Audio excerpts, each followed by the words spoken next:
Bonjour et bienvenue sur l'émission En Amour. Moi c'est Nicolas, je suis l'auteur du blog graindecoeur.fr et je te souhaite la bienvenue sur le podcast. On est le 19 avril 2022, c'est l'épisode 50 que j'ai intitulé Pourquoi et comment se séparer avec plus de conscience. Donc on va parler un peu de la difficulté de se séparer et aujourd'hui on va se concentrer sur un outil, sur une manière, sur un petit processus, un processus qui peut être très important aussi, même s'il n'est pas... C'est pas quelque chose de massif, mais je pense qu'il est transformateur, qu'il est vraiment essentiel pour avancer avec plus de conscience vers la séparation, pour aider à mettre fin à une relation, à tourner la page, à fermer un chapitre pour de bon. Et avec bienveillance, avec amour, en fait, c'est quelque chose que j'ai vécu. Ça me renvoie, ces podcasts me renvoient à peu près bonne année et demie en arrière, presque pas tout à fait 2 ans, mais oui, une bonne année et demie en arrière. Donc c'est assez émotionnel aussi. Au moment de la séparation avec mon ex-femme, quand elle a décidé de partir et de mettre fin à la relation et de devoir apprendre à faire la fermeture, enfin à tourner la page, à avoir de la gratitude, à honorer la relation, à transformer l'amour en ce qui était un amour, un amour de couple, quoi, en un amour plus... je sais pas c'est quoi le bon terme, mais un amour plus détaché, enfin, mais voilà, c'est ce qui est important en fait pour moi dans ce podcast, c'est de t'aider à, à transformer ce que tu as vécu en bienveillance, en gratitude, et se rendre compte qu'il y a un monde dans lequel on peut se séparer joyeusement, entre guillemets, même si c'est une étape difficile, ça peut prendre un peu de temps que la joie soit là et que la gratitude soit là vis-à-vis de la séparation. On peut apprendre à transformer l'amour qu'on portait pour l'autre et à le vivre de manière saine, sans être dans l'ambiguïté avec son ex, sans être dans le qu'est-ce qui se passe si on revient ensemble et machin. Se libérer de tout ça et vraiment avoir une appréciation pour ce qu'on a vécu, ce qu'on a partagé, ce que ça a apporté, etc. Et peut-être une sorte d'admiration aussi, vraiment avoir ça de manière profonde en nous, sans pour autant avoir une porte à moitié ouverte vers cette personne, sans pour autant avoir une relation qui n'est pas complètement fermée. C'est vraiment claquer la porte, la sceller, mais avec douceur, avec amour, avec bienveillance. Et cet épisode, j'espère que dans ce podcast, je vais partager avec toi quelques clés, un outil pratique, concret, et d'autres choses autour de ça qui vont t'aider à faire ça, et que tu sois en train de te séparer, que tu sois séparé il y a longtemps, et que cette relation te semble pas vraiment fermée, on va dire que le processus n'est pas vraiment complété, pardon. Ça peut être un super podcast pour toi à écouter et éventuellement à partager avec des gens qui sont aussi dans cette situation-là de séparation, ou qui ont du mal à fermer un chapitre de leur vie avec un ex, avec une ex, et ça devrait les aider. En tout cas, je l'espère, je le souhaite. Moi, ça a marché et ça a été quelque chose de très fort. C'est pas moi qui ai inventé ce processus. On va en parler un peu plus loin. Mais j'aimerais parler un peu de la séparation en introduction de l'épisode, que c'est vraiment quelque chose qui peut être vécu comme une période difficile pour beaucoup de gens. On est tous passés par là, ou on va sûrement tous passer par là. On l'a certainement vécu, et en fait aussi, la notion que je voulais amener, c'est que le revivre, ça fait peur en fait. Et du coup, le fait d'avoir peur de cette difficulté de la séparation, de la douleur de la séparation, des fois, ça nous fait rester dans des relations trop longtemps. Parce qu'on a peur de se retrouver seul aussi, on a peur de se séparer, on peut avoir des biens en commun, on peut avoir des enfants, on peut avoir plein de choses, et c'est compliqué, ça va prendre du temps, surtout si la communication est pas très bonne, il faut peut-être passer par des avocats, enfin... Voilà, il y a toute la charge émotionnelle qui vient avec, et donc c'est un processus qui peut être long, qui peut être difficile, qui est pénible, il y a plein de choses qui sont pas agréables dans la séparation, et en même temps, moi pourquoi je fais le podcast, pourquoi je fais le blog, c'est pour donner des clés, des outils aux gens pour qu'ils vivent une belle relation. Et ça veut des fois dire qu'il faut arrêter une relation et passer à autre chose et réessayer avec quelqu'un d'autre. Ça veut parfois dire qu'il faut apprendre à régler ses problèmes, et les problèmes du couple, et les problèmes qu'on a nous, et les problèmes que l'autre a avec ses problèmes, et avance sur le chemin, et pour qu'on puisse créer quelque chose de plus beau. Et donc j'essaie d'un peu de t'apporter des choses sur tous les angles, inspiré du dev perso, inspiré de la psychologie, inspiré des sagesses ancestrales de l'Est notamment, mais pas que. Et voilà, donc t'apporter tout un tas d'outils pour ça, et je pense que la séparation, c'est un sujet important, et qui est pas facile. Ce que je voulais dire aussi autour de la séparation, c'est que c'est pas que la séparation en elle-même qui est difficile, c'est tout ce qui se passe avant. C'est toutes les nuits à pas dormir en se demandant est-ce que c'est la bonne personne, à souffrir, à avoir des problèmes de communication, de remise en question, des tensions, des engueulades, des incompréhensions, cette distance qu'on sent quand on est en couple. Moi, je trouve ça, c'est quelque chose qui est super important pour moi, c'est de garder la complicité, de garder la proximité, de garder ce sentiment d'être en amour dans mon couple. Je trouve que la distance, il y a une violence quand on est à deux, et qu'on sent de la distance entre nous, qu'on n'arrive pas à se connecter, qu'on n'arrive pas à toucher l'autre, qu'on n'arrive pas à... C'est subtil et en même temps, et beaucoup de couples vivent la distance, en fait. Beaucoup de couples vivent la déconnexion. C'est vraiment une des raisons pour lesquelles il y a le podcast et le blog. Hein. C'est vraiment maintenir la proximité, la complicité, l'équipe, être en amour, quoi. Vraiment, j'aime beaucoup. C'est pour ça que j'ai appelé l'émission comme ça. Hein. C'est le podcast en amour. C'est parce que c'est vraiment ce sentiment d'être dans cette vague d'amour, de surfer sur cette vague d'amour. Et oui, de temps en temps, elle est pas là. Et oui, de temps en temps, c'est autre chose. Et en même temps, cultiver cette vague, ça s'apprend. La déclencher, ça s'apprend. La maintenir, ça s'apprend. La faire revenir quand elle est plus là, ça s'apprend. Et j'espère qu'on peut apprendre ça ensemble, toi et moi. Au fil des expériences, au fil des lectures, au fil des séminaires, au fil des week-ends d'immersion que je fais, que je vis des choses que je te ramène ici, et au fil de tes expériences à toi, bien sûr, et de ce que toi t'apprends, qui a peut-être pas à voir avec ce que je partage, et ce que tu vis aussi dans cette période de séparation, dans cette période de pré-séparation, on va dire avant la séparation, il y a tous ces besoins qui sont plus satisfaits dans le couple, qui peuvent engendrer une frustration énorme, cette communication qui est pas bonne, et voilà, c'est vraiment pas agréable aussi, hein, cette période qui est là avant la séparation. Mais il faut comprendre que se séparer, c'est une étape nécessaire, c'est pour vraiment mettre fin à un chapitre de notre vie. Et donc c'est un processus à prendre au sérieux, c'est comme un deuil quand quelqu'un meurt, quoi. C'est un processus, il y a des choses à faire, émotionnellement, intellectuellement, pour pouvoir passer de l'autre côté, en fait. Et nos croyances, il y a plein de choses qui influencent tout ça, on va le voir dans une seconde. Faut aussi se rendre compte que c'est une étape qui peut être difficile, ça peut amener de la déprime, de la frustration, du mal-être. Donc c'est une période où il faut prendre soin de soi aussi. Ce processus que je vais partager avec toi, il n'est pas magique, il fera pas tout, il fera pas... C'est pas là en le faisant en une demi-heure que la vie va être rose. Par contre, ça va t'aider à te connecter à la gratitude, à la bienveillance, et à avancer sur ce processus-là de la séparation. C'est juste une partie du processus de la séparation, et l'outil que je vais partager aujourd'hui sera plus ou moins important selon où tu en es, tes besoins à toi. Par contre, ce que je t'invite à concevoir, à croire, c'est une croyance, c'est qu'une séparation, c'est pas comme ça. Enfin, je veux dire, c'est quelque chose qui nous arrive de manière inconsciente et qu'on doit traverser sans influence.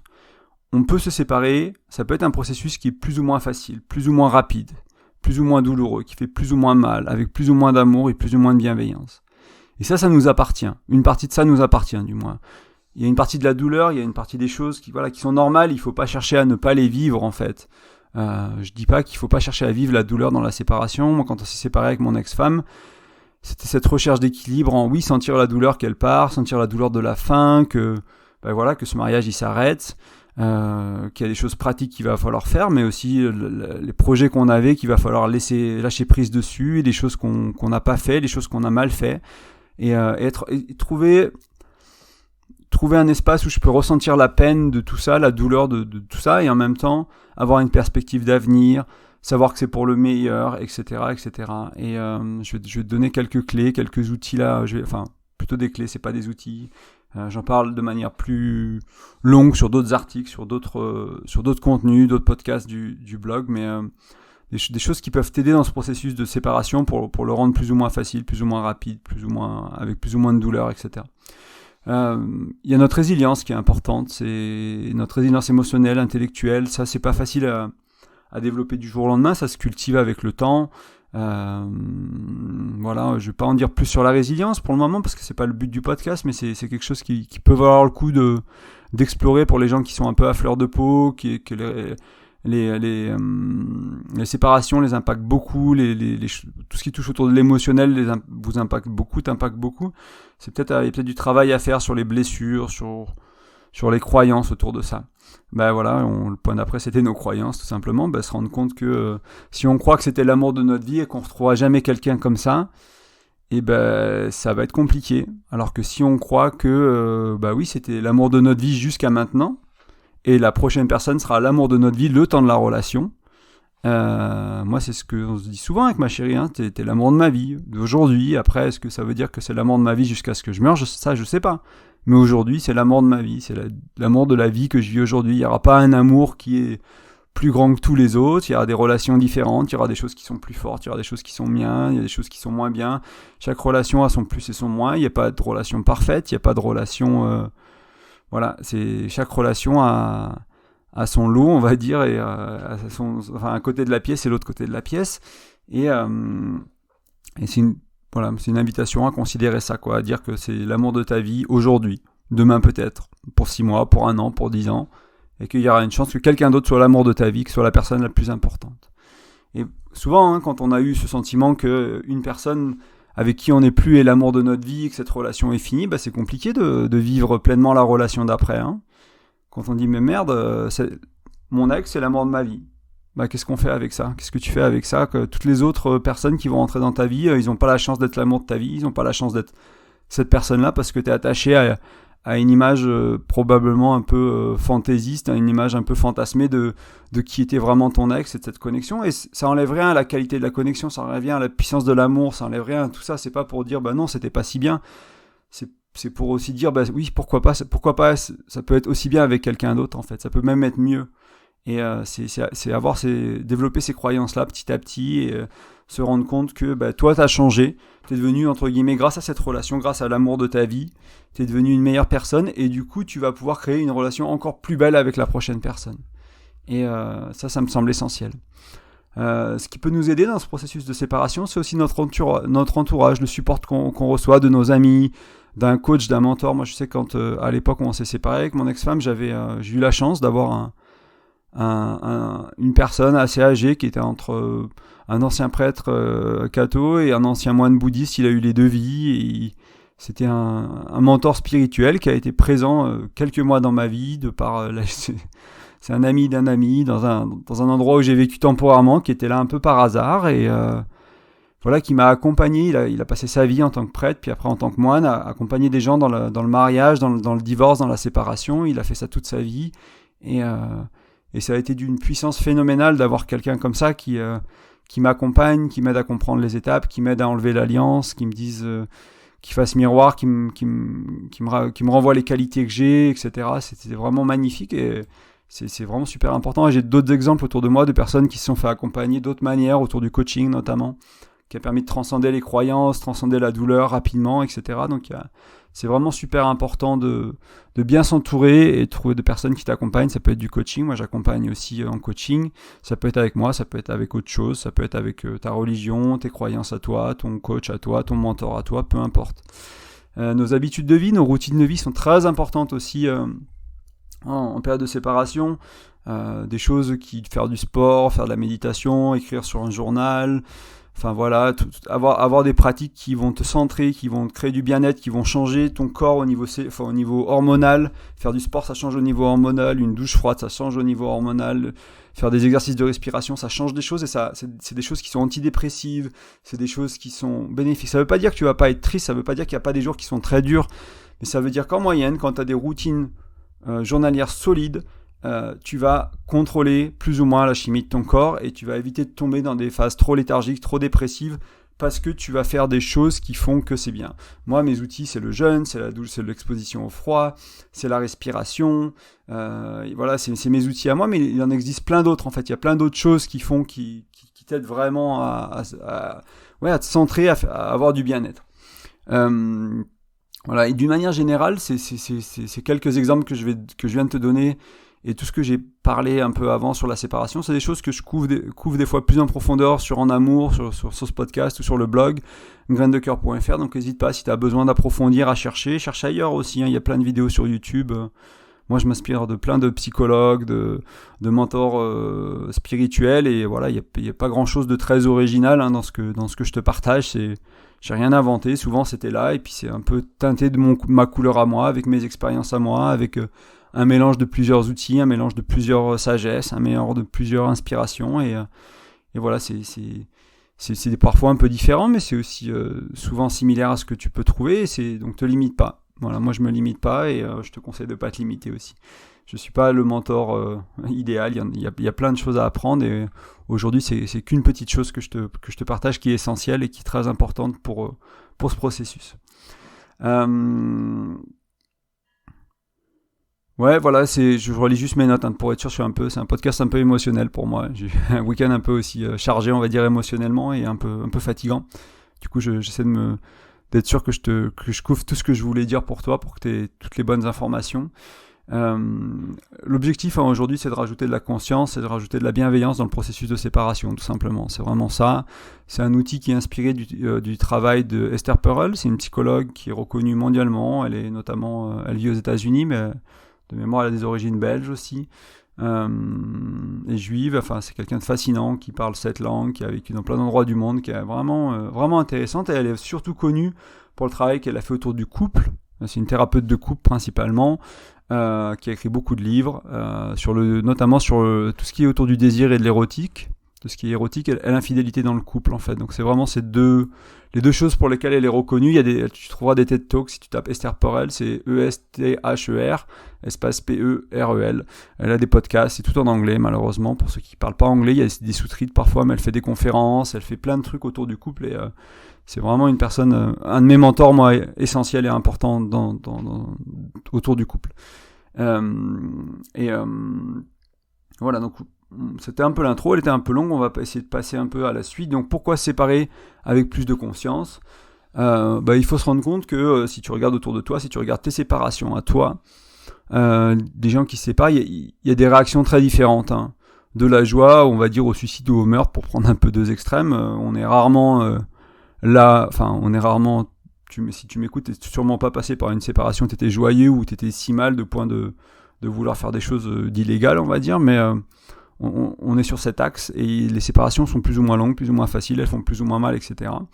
Et voilà, je te réinvite à planter cette graine de croire que tu peux influencer ton expérience de la séparation et d'en faire quelque chose de différent, de moins douloureux, de plus rapide, tout en respectant ton rythme, tout en acceptant la douleur et la perte et faire le deuil de la séparation et en même temps tout en développant des croyances pour aller de l'avant, pour rencontrer quelqu'un d'autre, pour réessayer, pour retenter ta chance, voilà.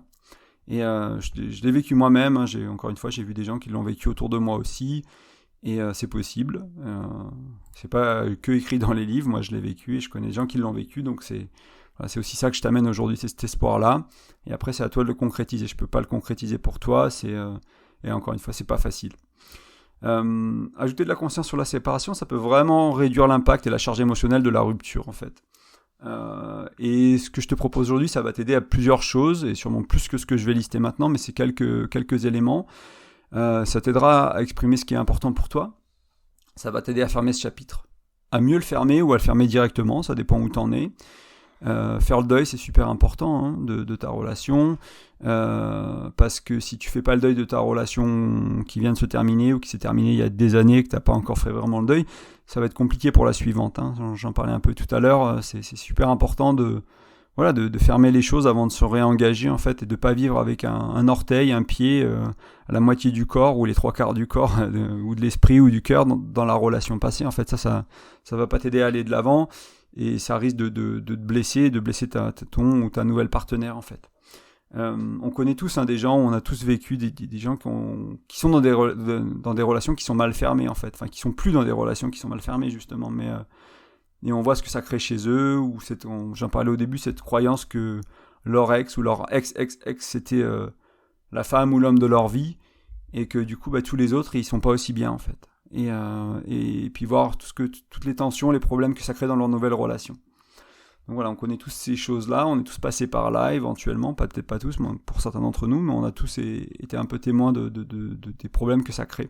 C'est pour ça que je te propose un outil qui va t'aider à sortir de cette dynamique-là aussi. Je voulais te parler d'une croyance importante avant de passer à l'outil. C'est la petite dernière chose qui est un peu en introduction, on va dire, de ce podcast et de cet outil, ça a été très important pour moi. Pendant très longtemps, j'avais le sentiment que quand quand il y avait une séparation, c'était un échec. Je le vivais comme un échec. L'échec de la relation, mon échec à moi, autour de ma communication, de la personne que je suis, de pas être assez bien pour ci, pas avoir fait assez de ça, pas avoir fait assez d'efforts-là, de se reprocher, d'être dans le remords, dans le reproche de soi, de pas assez, ou éventuellement envers l'autre aussi, dire bah non, c'est la faute de l'autre, c'est l'autre...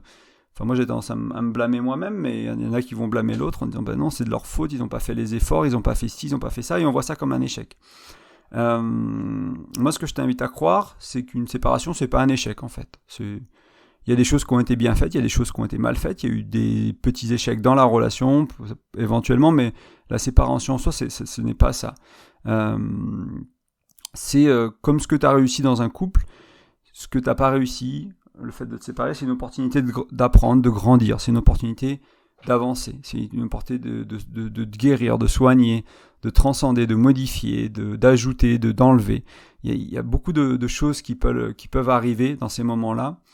Et c'était ce que tu as vécu dans cette séparation, dans tes séparations d'avant, ce que tu vas vivre dans tes prochaines éventuellement, c'est nécessaire pour aller de l'avant, pour apprendre des leçons, pour co-créer une meilleure relation, une relation plus belle la prochaine fois en fait. Et tu n'aurais pas pu, si tu es dans une belle relation aujourd'hui par exemple, ou ta dernière relation était la plus belle que tu aies vécue, c'était parce que tu es passé par ces moments de douleur dans tes relations d'avant qui t'ont fait changer, qui t'ont fait évoluer, qui ont fait évoluer tes croyances. Et il n'y a pas l'un sans l'autre en fait. Il n'y a pas la possibilité d'un jour créer une relation qui nous correspond sans être passé par ces bas des relations d'avant. Donc c'est pas un échec, c'est un apprentissage, c'est le chemin de la vie. On tombe, on se relève, on tombe, on se relève. Tu avais besoin de ces erreurs, tu avais besoin de ces essais, tu avais besoin de ces tentatives, des choses qui n'ont pas vraiment fonctionné. Mais en fait, c'est parfait comme ça. C'est parfait. Cette séparation, elle est parfaite dans le sens où tu en avais besoin. C'est ce que tu avais besoin de vivre, même si c'est très douloureux, même si ça fait très mal, même si c'est déprimant, même si tu as peur de plus jamais retrouver quelqu'un comme ça. Moi, c'était ma peur. Hein. Ma peur de ne pas retrouver quelqu'un avec la même qualité de communication, la peur de ne pas retrouver quelqu'un qui m'aime autant. Ces peurs-là, en fait. Et je me suis rendu compte aussi que malgré ces peurs-là, j'ai décidé d'avoir la croyance que, notamment, c'était bien entendu possible de retrouver quelqu'un qui avait ces qualités-là, et en plus de retrouver quelqu'un qui avait des d'autres choses qui manquaient, peut-être pas de passer du noir au blanc, entre guillemets, en disant, bah voilà, il manquait ça, il y avait ces qualités-là, je vais absolument trouver quelqu'un qui a absolument tout et qui est parfaite, etc. Si ça n'existe pas, la personne parfaite, il y aura toujours des petites choses, il y aura toujours des choses qui sont alignées, des choses qui le sont moins, mais d'aller de l'avant. Et moi, c'est mon expérience personnelle, c'est ce qui s'est passé, c'est pas marché du premier coup, mais voilà, s'il y a des choses qui étaient importantes, et le processus d'aujourd'hui va t'aider à faire ça, c'est de te rendre compte de ce qui était important pour toi dans ta relation passée, de te dire, bah ça, quand je vais de l'avant, quand je rencontre quelqu'un d'autre, ça je veux aussi. Et donc de pas nécessairement t'investir dans des relations où c'est pas là. Et en plus, j'aimerais aussi qu'on développe cet aspect-là de la relation, qu'on ait plus de projets à deux, que la sexualité soit différente, que la communication soit différente, que la spiritualité soit différente, peu importe ce qui est important pour toi, mais de te rendre compte de ce qui était important pour toi et d'avoir la croyance que tu peux retrouver quelqu'un qui a ça et qui a aussi ce qui manquait. Et encore une fois, c'est une expérience personnelle et c'est possible et je suis pas le seul au monde à qui c'est arrivé. Et je suis pas quelqu'un, enfin voilà, il n'y a pas de raison que ça t'arrive pas à toi non plus. Mais ça marchera peut-être pas, enfin, ça sera peut-être pas la première personne que tu rencontres, il faudra peut-être en rencontrer plusieurs, il faudra peut-être te rendre compte de quelques erreurs que tu fais sur le choix de la relation dans laquelle tu t'engages, etc. C'est partie du processus. Donc on va passer à j'utilise le mot processus beaucoup maintenant, ce petit outil, ce petit processus, on va garder ce mot-là. En fait, moi, il m'inspire vraiment parce que c'est ce que j'ai plus ou moins toujours fait, peut-être pas de manière aussi détaillée, peut-être pas de manière aussi construite dans ma vie pour me connecter à la gratitude et pour garder une image très positive de mes ex, des personnes qui sont passées dans ma vie à des moments et qui sont restées parfois des relations très courtes de quelques jours quand j'étais plus jeune, etc. Des personnes avec qui on a passé quelques mois, quelques années ensemble. De vraiment avoir une gratitude énorme et importante pour ces gens-là en fait qui m'ont aidé à me transformer, à devenir la personne que je suis. C'est aussi un processus donc pour dire adieu à la relation, pour fermer le chapitre. Il n'est pas magique encore une fois, mais ça, il peut t'aider à avancer et il peut se faire de différentes manières. Il peut se faire que ce soit par écrit. Hein, tu peux le faire toi tout seul, tu peux le faire dans ta tête, tu peux le faire à deux, tu peux le préparer chacun de ton côté et te le faire face à face avec ton ex au téléphone. Voilà, mais ça peut être, c'est un processus qui est pour toi avant tout, qui n'est pas nécessairement pour l'autre. Ça peut se partager avec l'autre, si l'autre est ouvert à ça, si l'autre a envie de le faire, si tu dis, bah tiens, tu envoies ce podcast à ton ex ou l'article qui parle de ce sujet-là, et tu dis, bah voilà, il y a ce processus-là, est-ce que j'aimerais est-ce que ça t'aiderait toi de faire ce processus-là? Moi je pense que ça m'aiderait, j'aimerais qu'on le fasse ensemble. Moi, j'étais dans une situation où j'ai demandé à mon ex-femme de le faire. Comme elle est dans le développement personnel, etc., elle a dit oui. On s'est pris un rendez-vous Skype le jour où on s'est appelé. Elle m'a dit je peux pas. Elle m'a dit tourne le chapitre tout seul. Je peux pas trop vivre ça. J'ai pas cette capacité-là de. Je souffre trop. Je suis trop dans la douleur. Je suis trop dans le reproche. Je t'en veux encore pour des choses. Je peux pas faire ça avec toi aujourd'hui. Et on l'a jamais fait du coup. Ça a été moi de le faire tout seul dans mon coin. Je l'ai partagé avec elle, je l'ai pas forcé à le lire, je lui ai envoyé de mémoire par email ou quelque chose comme ça. Je lui ai dit, bah voilà, si tu voulais l'entendre, tu l'as, si tu supprime-le, lis-le, garde-le, brûle-le, je sais pas, fais ce que tu veux avec, je te l'offre. Et parce qu'elle le voulait, hein, c'est pas moi qui l'ai forcé, mais elle n'était pas capable de le donner. Donc ça aussi, il faut te préparer à ça. Si toi tu fais ce processus-là, tu seras peut-être pas avec quelqu'un qui a la capacité de le faire, et c'est ok. Et voilà, il n'y a pas de souci, c'est pas facile, hein, mais c'est aussi ok, il faut l'accepter. Il faut pas le forcer sur l'autre, il faut pas l'exiger de l'autre. Ils ont peut-être pas la capacité pour ça, ils ont peut-être pas l'envie, pas le moment, c'est pas, voilà, ça leur va pas. Donc si c'est toi qui te lances là-dessus, c'est ton truc à toi, vas-y, assume-le, fais-le. Donc que tu le fasses par écrit, donc là je vais t'expliquer un peu le processus en lui-même. Hein. Il y a 4 grosses étapes, il y en a 5 entre guillemets, 6 éventuellement, mais il y en a 4 grosses et une petite introduction, une petite conclusion. Donc que tu le fasses par écrit, que tu le fasses dans ta tête, que tu le fasses à l'oral, peu importe. Moi ce que je te conseille c'est de le faire plusieurs fois. Hein. Moi je l'ai fait plein de fois dans ma tête avant de le poser à l'écrit. Je l'ai posé à l'écrit en français, je l'ai posé à l'écrit en anglais, comme on est avec mon ex on parlait anglais, etc. J'ai dû le faire 10-15 fois au total, hein, probablement, pour vraiment arriver à quelque chose de complet et qui était satisfaisant. Donc ça peut se faire en une fois, mais il n'y aura peut-être pas la même puissance que de le refaire régulièrement en fait. Mais quelle que soit la manière dans laquelle tu le fasses ou tu le refasses, il y a plusieurs étapes. Donc l'introduction, c'est peut-être une seule phrase pour dire au revoir à la relation. Donc je vais te donner un exemple. Je vais te donner un exemple d'une des fois où je l'ai fait. J'ai pris un exemple assez court pour pas que le podcast dure trop long. Mais voilà, dire au revoir à la relation. Après, la vraie première étape, c'est partager la gratitude la plus profonde que tu as pour ton ex, pour cette personne-là, pour la relation aussi. Et là, tu peux être très précis, tu peux y aller dans les détails, si tu peux écrire 100 choses sur lesquelles tu as de la gratitude, c'est super. Dire merci pour 50 raisons, c'est le bienvenu. Si tu n'en trouves que 5 au début, c'est ok, refais-le plus tard, peut-être t'en trouveras 10. Voilà, tout ce qui peut toucher, tout ce que tu peux avoir de la gratitude pour la relation, pour la personne. Et essaie de faire les deux, pour la relation et la personne. Pas que la relation sans oublier l'ex, et pas que l'ex sans oublier la relation. Ensuite, l'étape 2, c'est partage sur ce papier, dans ta tête, avec l'autre, ce que tu gardes avec toi, ce que la relation t'a donné, et ce que tu emportes vers l'avenir, en fait, dans ton nouvel avenir, dans ta nouvelle vie, dans tes prochaines relations. C'est pas juste merci, c'est ça je garde, notre communication je garde, notre spiritualité je garde, la manière de laquelle on vivait au quotidien je garde, etc., etc. Et le mettre sur papier, pareil, aussi précis que tu peux. Pas juste dire c'était super de vivre avec toi, je le garde, mais c'est quoi qui était agréable dans la vie au quotidien, c'est quoi qui était agréable dans la communication, aussi précis que possible. C'est aussi possible de faire des grandes catégories, des choses un peu plus générales, tu le verras dans mon exemple, mais ça c'était une des premières versions que j'ai fait, que je partageais avec toi, comme ça elle sera peut-être plus proche de ce que tu vas faire au début, et après il y a eu des versions plus raffinées, avec beaucoup plus de détails, beaucoup plus longues, etc., etc. Ensuite la troisième étape, c'est partage ce que tu souhaites à l'autre, avec toute ta bienveillance, vraiment avec tout ce que tu es capable d'offrir à ce moment-là, ce que tu souhaites à ton ex pour l'avenir. Voilà, tu verras, moi je vais le partager avec toi ce que j'avais mis, mais ce que tu veux pour eux.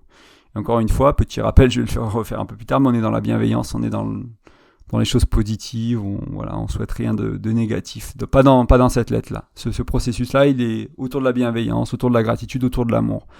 Donc on peut avoir des remords, on peut avoir des reproches, on peut souhaiter des choses négatives parfois dans notre tête, c'est pas l'espace. Ça veut pas dire qu'il faut pas le faire, mais c'est pas l'espace, cet espace qui est créé avec ce processus-là, il est pas fait pour ça.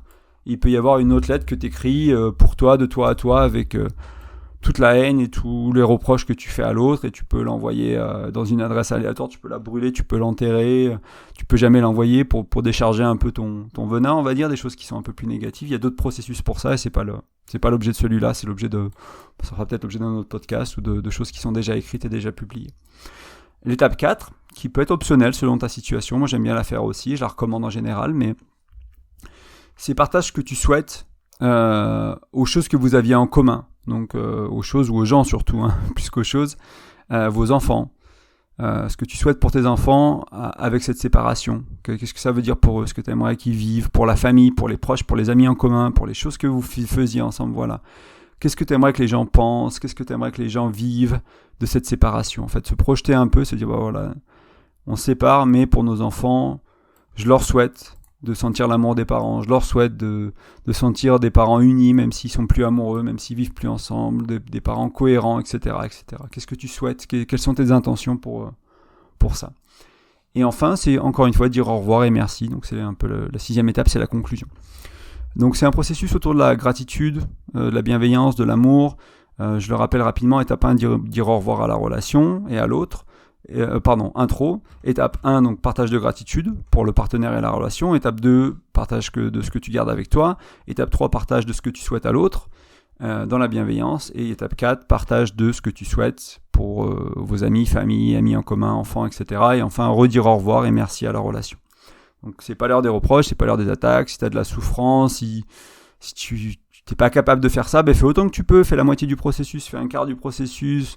Écris que l'étape 1 et puis tu feras la 2 plus tard. Commence à cheminer sur ce processus-là. Moi, un truc qui m'a beaucoup aidé dans la séparation, c'était quelque chose qui peut paraître tellement anodin, mais vraiment tellement anodin et qui était vraiment si puissant. Comme on était mariés, on avait des alliances, et quand j'étais chez cet ami que je considère plus comme un moine, et qui m'a dit qu'il voyait quand je suis stressé, j'avais tendance à jouer avec l'alliance. C'est la première fois qu'on était en tête à tête comme ça chez lui, dans sa salle un peu spirituelle, etc. J'étais un peu tendu et discuter de choses pas faciles, et voilà. Et il me dit, pose l'alliance sur la table, enlève-la. Est-ce que tu l'as déjà enlevée? Non, j'ai dit que je l'avais jamais encore enlevée depuis qu'elle était partie. Il me dit, pose-la sur la table, tu peux la reprendre n'importe quand. Tu peux la reprendre dans 2 secondes, tu peux même pas l'enlever si tu veux. Mais pose l'alliance sur la table, enlève-la, commence à te détacher de ça aussi. Et je l'ai posée sur la table, on a discuté 2 heures. Je l'ai remise en partant, et je suis arrivé chez moi, je l'ai enlevé, je l'ai mis dans le tiroir dans le tiroir de ma table de nuit, et je me souviens pas l'avoir remise en fait. Je dis pas que je l'ai pas ressortie, je dis pas que j'y ai pas pensé, mais j'avais grâce à cette petite chose, très rapidement en plus, une semaine peut-être après que j'ai compris que c'était vraiment fini, et peut-être 15 jours après qu'elle soit partie. Quelque chose comme ça, j'ai plus vraiment la durée en tête, mais juste des petites choses comme ça qui peuvent sembler rien. Il y a des gens qui gardent l'alliance des années après la séparation, et ça veut pas dire que j'honore pas la relation, ça veut pas dire que j'honore pas la personne, mais je me détache de ce qu'on avait en commun, je fais le deuil de ce qu'on avait en commun. Et voilà, donc là c'est l'invitation de, comme moi à ma hauteur j'ai pu poser l'alliance un moment, et avec l'incertitude de pas savoir si je la reprendrai tout de suite, de pas avoir envie de le faire, etc., mais de faire confiance à cette personne avec qui je faisais confiance simplement. Et moi je t'invite à me faire confiance et à commencer ce processus-là, et peut-être à faire encore une fois l'étape 1, l'étape 2, la 4, peu importe. De le commencer, de voir ce que ça t'amène, et de voir là où t'en es aujourd'hui. Si t'es capable de le faire d'une traite, c'est super. Si t'es pas capable de le faire d'une traite, c'est tout à fait ok aussi. Ce processus va t'aider donc à chercher le bon dans la relation, et ça c'est une étape importante. Il y a une étape où on va blâmer, on va reprocher, on va souffrir, on va dire t'aurais pu faire ci, t'aurais pu faire ça, elle est importante aussi. Il faut pas, voilà, encore une fois, tout est ok, ça c'est ok, c'est juste pas le processus d'aujourd'hui. Là c'est pour vraiment aller chercher le bon, la gratitude, ce qui est intéressant. C'est un processus qui peut être très émotionnel. Il peut vraiment déclencher des vagues d'émotions, de tristesse, de joie, peu importe, de mémoires magnifiques, de mémoires difficiles, parce qu'en cherchant le bon, tu vas peut-être tomber sur le mauvais, entre guillemets. Je mets des gros guillemets sur ces 2 mots parce que j'aime pas voir les choses comme ça, mais c'est pour un peu te guider, quoi. Et ça peut être aussi un moment d'accueillir, de te rendre compte de là où t'en es. C'est un peu un miroir, ce processus, de dire voilà, les endroits où j'arrive pas à avoir de la gratitude parce que j'ai encore de la douleur, parce que je suis encore dans le reproche, parce que je souffre encore, et voilà, accueille tout ça, accueille-le, note-le éventuellement ailleurs, sur une autre feuille de papier, quelque part d'autre, voilà, c'est ok. Et oui, si t'as de la rage, de la joie, de la tristesse, de la gratitude, enfin tout est ok, voilà, c'est juste laisse dans le processus ce qui est au processus et n'oublie pas le reste, ne néglige pas le reste. Je vais te lire une version assez courte de une des premières versions que j'avais fait. Et je vais te dire à chaque fois les étapes. Donc l'introduction, c'était juste au revoir mon amour. C'était simplement pour dire adieu à la relation, à la personne. Ça symbolisait les deux, mon amour, ça symbolisait les deux pour moi. J'ai une gratitude éternelle pour la bienveillance et l'amour que tu as pu me donner tout au long de ces années. J'apprécie du fond de mon cœur ta présence, tes rires, les aventures qu'on a pu partager ensemble. Merci d'avoir touché ma vie et m'avoir aidé à transformer qui je suis. Merci pour la tendresse, les câlins, toute la douceur qu'on a pu échanger. Merci pour ta joie, l'acceptation de ce que je suis réellement. Donc ça, c'est l'étape 1. Donc c'est la gratitude pour l'autre et pour la relation. Là, je vais passer à l'étape 2. Donc qui est ce que je garde avec moi. J'emporte avec moi des mémoires merveilleuses. J'ai appris à être moi-même, plus honnête et ouvert avec moi-même et les autres. Je me souviendrai de nos aventures, de nos voyages. J'ai appris de ton courage, de ta joie de vivre. J'espère bien continuer à cultiver ça dans ma nouvelle vie. J'emporte avec moi ta capacité à écouter et à être là pour les autres. J'ai appris ça de toi et c'est un trésor.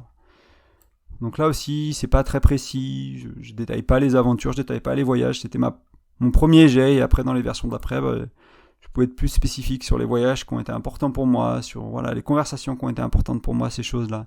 Ça permet déjà de poser les bases et de voir ce qui était important dans la relation. Troisième étape, donc qui est ce que je souhaite à l'autre. Je te souhaite de créer la vie qu'on n'a pas pu créer ensemble, d'avoir le bonheur qu'il te manquait dans notre relation. Je te souhaite de trouver ce que tu aimes tant chez moi et dans notre relation. Donc de garder ce qui était important pour elle et de trouver éventuellement plus. Je te souhaite d'être prospère, de fonder cette famille que tu voulais tant, d'avoir les amitiés dont tu rêvais et la relation amoureuse qui te rendra heureuse. Voilà, c'était mes souhaits pour elle quand elle est partie. Et enfin, la quatrième étape, pour les proches, on n'avait pas d'enfants en commun, mais voilà, pour nos familles, etc. J'espère que nos proches et nos amis se souviendront de notre amour contagieux et radieux, des intentions qu'on a eues l'un pour l'autre, qu'ils se rappelleront eux aussi. Qu'ils se rappelleront, c'est peut-être mal formulé, qu'ils se rappelleront qu'eux aussi peuvent avoir la complicité, l'amour, l'intimité qu'on a appris à créer. Qu'ils s'inspirent de la qualité de notre communication et de notre ouverture d'esprit. Voilà, c'est ce que je souhaitais à nos proches. C'est peut-être pas, voilà, c'est ce qui était venu à ce moment-là. Au revoir, merci pour tout. C'est simplement ça la conclusion, il n'y a pas besoin d'en faire des tonnes. Donc comme tu vois, on est dans des choses positives, on est dans de l'appréciation et pas juste pour le processus. Moi, c'est des choses que j'ai vraiment vécues, que je ressentais vraiment profondément à l'intérieur. Et ça m'a fait beaucoup de bien de partager ça, de le partager plusieurs fois, de le détailler et de me concentrer sur les belles choses de la relation plutôt que sur les reproches, que sur les choses qu'on a ratées, que de pas me concentrer trop sur les choses qui étaient négatives sans les mettre sous le tapis. Encore une fois, faut les regarder, faut pas, voilà. C'est pas mon invitation aujourd'hui parce que c'est pas le processus que je voulais partager, mais c'est des étapes différentes et importantes. Donc pour conclure un peu ce podcast, j'espère que cet outil et que l'expérience que je t'ai partagée autour de ça t'aideront à avancer sur ta séparation, sur une future séparation, autour de tes amis, sur tes proches. Pour moi, ça a été vraiment puissant de connaître ça en fait. De connaître ça avant de se séparer et de l'utiliser rapidement. Dès que j'ai compris que c'était la fin, dès que j'ai compris que ce chapitre-là était fermé en fait. Et cette relation-là, elle peut prendre du temps pour certaines personnes qui s'accrochent, croire que l'autre va changer, qu'ils vont changer, etc. Et attends pas nécessairement d'être sûr que ce soit fini pour le faire en fait. Moi, c'est venu rapidement, donc ça allait. Mais si toi, tu t'accroches un peu à la relation, c'est pas... Voilà, ça peut te permettre de trouver de la paix en fait. Moi, ça m'a aidé à trouver beaucoup de paix de faire ce processus-là. Et... Voilà, comme je te disais, moi je l'ai fait plusieurs fois mentalement, je l'ai fait plusieurs fois par écrit, donc là je crois que quand j'ai écrit l'article sur ce sujet-là, la version que j'ai partagée avec toi, c'était mon premier jet d'écriture, on va dire, de ce processus-là. Et après je l'ai fait plusieurs fois, etc. Mais c'était un peu, je me suis dit, allez, je me lance, je l'ai fait que dans ma tête, je vais le mettre par écrit, je vais le partager avec les lecteurs, et c'était un peu, voilà, c'est ce qui est venu, et en même temps je voulais pas être trop long non plus, voilà, et puis respecter un peu l'intimité aussi de la relation et pas tout mettre là-dedans sur cette version-là qui est publique. Ce processus, j'espère qu'il va t'aider à accepter la rupture, la séparation, la fin, à faire le deuil. Mais surtout, en fait, pas qu'à l'accepter, mais aussi à changer le goût, à changer la couleur de cette séparation. Peut-être qu'il y a des couleurs plus vives. Moi, quand je repense grâce à un peu cet état d'esprit, grâce à ces processus-là et d'autres, je regarde pas mes relations passées avec, j'ai pas une espèce de nuage gris qui vient dessus, j'ai pas cette noirceur qui peut être là en disant. Pourtant, il y a plein de raisons. Je vais pas rentrer dedans, mais il y aurait plein de raisons pour. Voilà, tout est pas tout rose. Il y a eu des grosses blessures, il y a eu des grosses. De la tromperie, il y a eu des choses comme ça qui pourraient faire que ce serait facile de peindre la relation en gris foncé ou en noir et dire bah c'était une mauvaise personne, c'était une mauvaise relation, je lui en veux pour ci, je lui en veux pour ça et ça sert à personne en fait, surtout ça sert pas à toi en fait. Quand t'es là-dedans, c'est pas facile et peut-être un conseil qui me vient comme ça que j'ai pas préparé à partager, mais regarde de la manière de laquelle tu parles de tes ex. Et si c'est que de la négativité, pose-toi des questions dessus. Regarde pourquoi. Questionne-le. Parce que moi, je me mets pas en couple. Je mettrais pas, si j'avais à me remettre en couple, je me mettrais pas en couple avec quelqu'un qui parle mal de ses ex. Parce que ça veut dire qu'ils sont pas passés par ces étapes-là. Ils ont pas vu la beauté de la relation. Ils ont pas vu la beauté de la séparation. Ils ont pas vu ce que la relation leur avait apporté. Ils sont encore dans la douleur de la relation. J'ai pas spécialement envie de commencer un nouveau chapitre avec quelqu'un qui est encore blessé du passé, qui a pas réussi à le transcender, à le guérir. Ça veut pas dire qu'il faut que tout soit guéri, ça veut pas dire qu'il faut que tout soit transcendé, mais voilà, une petite piste de réflexion. Comment toi tu parles de tes ex, comment les personnes avec qui tu te mets en couple parlent de leurs ex. Moi je sais qu'il y a des gens qui ont été surpris de la manière positive dans laquelle je parlais de mon ex, et c'est des gens qui ont été intéressés pour rentrer en relation à l'époque avec moi. De ce côté de dire bah voilà, c'est quelqu'un qui respecte en fait l'autre, qui aime l'autre, qui dit voilà, et c'est pas parce que c'est fini qu'on peut plus aimer, c'est juste pas le même amour, c'est juste pas la même appréciation, c'est pas la même couleur, c'est pas la même texture, c'est pas pareil, mais c'est là et c'est important. Donc j'espère que ce processus il t'aidera un peu et qu'il te questionnera un peu sur ça, sur les ex, sur ce qui est pas terminé, sur ce qui est à terminer, ce qui est à fermer. Et c'est tout pour aujourd'hui. J'aimerais juste te rappeler que tu peux mettre un commentaire, tu peux mettre des étoiles, une petite note sur la plateforme de podcast de ton choix, là où tu écoutes ton podcast tout simplement, sur iTunes, sur Spotify, sur Deezer, sur les autres plateformes où tu trouves le podcast. Ça aide en fait les gens tout simplement à découvrir quand ils tapent podcast couple ou ce genre de truc, ça fait ressortir En Amour plus rapidement. Et donc il y a plus de chances que mon message soit partagé, entre guillemets, soit trouvé. Donc ce serait très apprécié ce serait fortement apprécié. Et puis n'hésite pas aussi à le partager autour de toi. Je te rappelle que je peux t'accompagner en coaching sur plusieurs aspects du couple, sur la partie séparation, sur la partie communication, autour de la sexualité, autour de la mise en place de routines, d'habitudes de couple, etc., etc. Et donc si ça t'intéresse, tu vas sur graindecoeur.fr, il y a un formulaire de contact. Il suffit de venir un peu, de m'expliquer un peu de ce qui se passe pour toi, ce que tu recherches. Et on échangera pour voir si ça fait du sens de travailler ensemble et de faire cet accompagnement pour mettre des actions en place concrètes qui vont faire une différence dans ta relation. En fait, c'est le but, c'est d'accompagner les gens sur la durée et t'aider à implémenter à cultiver un certain état d'esprit, cultiver l'amour et mettre en place des choses qui vont transformer ta relation. Et enfin, tu peux avoir mon e-book gratuit sur graindecoeur.fr. C'est un e-book autour de la communication, autour d'outils qui peuvent t'aider à mieux communiquer. Et il y en a 5. Et voilà, il suffit juste de laisser ton prénom et ton email dans l'un des formulaires de capture. Et comme ça, en plus, tu reçois ma newsletter. C'est pas du spam, il n'y a pas beaucoup d'emails. J'en ai même pas. La dernière fois que j'en ai envoyé un, ça devait être il y a 3 semaines. Donc tu vas recevoir quelques-uns pour t'expliquer un peu le blog, un peu des concepts importants, les articles importants à lire éventuellement. C'est un peu une séquence d'emails automatisée pour tous les gens qui rejoignent. Puis après c'est moi qui te contacte de temps en temps et tu seras au courant de ce qui se passe. Et voilà, mais il y a pas beaucoup de, tu t'attends pas à être spammé, c'est pas mon genre. Donc n'hésite pas à télécharger l'e-book, et l'e-book est vraiment là pour te donner des outils concrets que tu peux mettre en place rapidement. C'est pas des choses qui vont prendre des mois, tu lis une ou deux pages de l'e-book, tu fais un test en ligne pour comprendre les 5 langages de l'amour par exemple, et après tu comprends comment mettre ça en place dans ton couple, et tu peux l'appliquer quasiment aujourd'hui, quoi. Après, ça va prendre un peu plus de temps à vraiment être bon avec ça, mais tu as quelque chose qui est actionnable tout de suite. Donc je te remercie pour ton écoute, je te remercie pour ton temps et je te dis à très bientôt. Salut.